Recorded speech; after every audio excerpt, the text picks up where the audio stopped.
Prince Andrew forced to splash out on cut-price security after Charles axes £3 million fund. Prince Andrew has reportedly been forced to take on the financial burden for security at his Windsor home after King Charles allegedly refused to fork out the £3 million a year costs. A recent tell-all book claimed King Charles cut off his support, including for the security at Andrew's 30-room royal lodge in Windsor. Despite the controversies swirling around him, the 64-year-old Duke of York has apparently hired a less expensive security service for the property he's determined to keep. Without a job but with links to wealthy figures, it is suggested that Andrew is covering the new security expenses using funds from the Middle East. His daughters, Beatrice and Eugenie, have notably engaged in speaking events in Saudi Arabia and Abu Dhabi.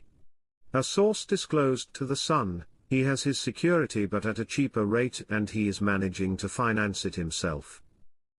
Hello viewers, please remember to subscribe and click on the notifications bell icon, so you will be notified whenever we upload new cookies about the British royal family. He has dug his heels in and is refusing to move, so found a way to finance his security. How sustainable in the long term, then who knows how long he can do it for. It's also known that he built a network of business contacts in Asia and the Middle East during his 10-year stint as UK Special Representative for International Trade and Investment, which ended in 2011. During this period, he was provided with a £1 million home in Abu Dhabi by the royal family. In December 2017, Bloomberg News reported that Andrew had secured a £1.5 million personal loan from Luxembourg-based private bank Bank Haveland, which was repaid just 11 days later.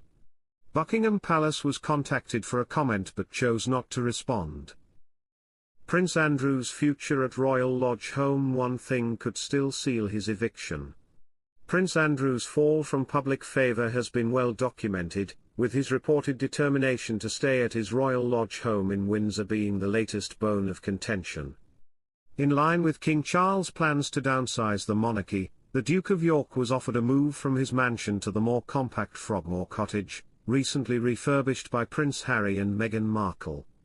Former BBC royal correspondent Jenny Bond previously offered a view on Andrew and the King's dilemma, saying that Andrew should accept his brother's sensible offer and move to a property he can afford.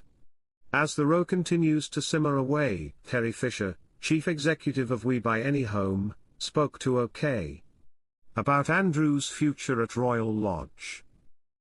On whether Princess Beatrice and Princess Eugenie would ever be able to inherit the home from their father, Terry said, while it's reported that Prince Andrew has a 75-year lease on Royal Lodge, the ability to pass this property to Princess Beatrice and Princess Eugenie as an inheritance isn't guaranteed.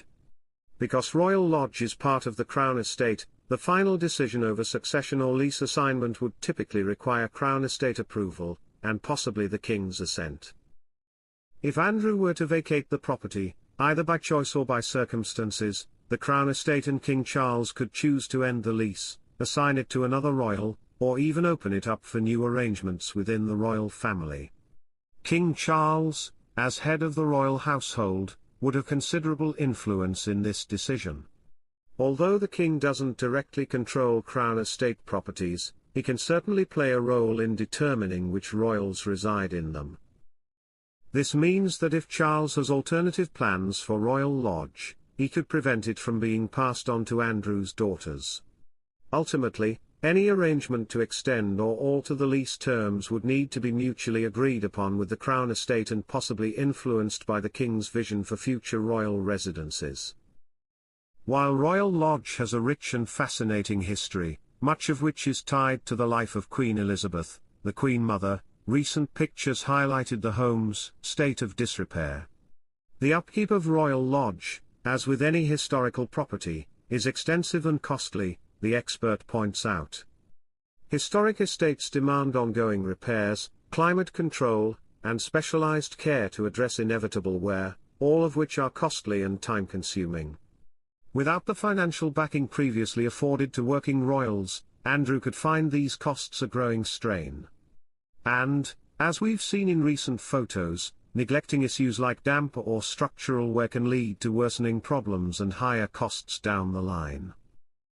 Then, referring to how renegotiations if the he fails in its upkeep could seal Andrew's fate, Terry adds, the Crown Estate may expect Royal Lodge to remain in a condition befitting its heritage status, so failing to meet these standards could lead to interventions, possibly even lease renegotiations if the property's preservation comes into question.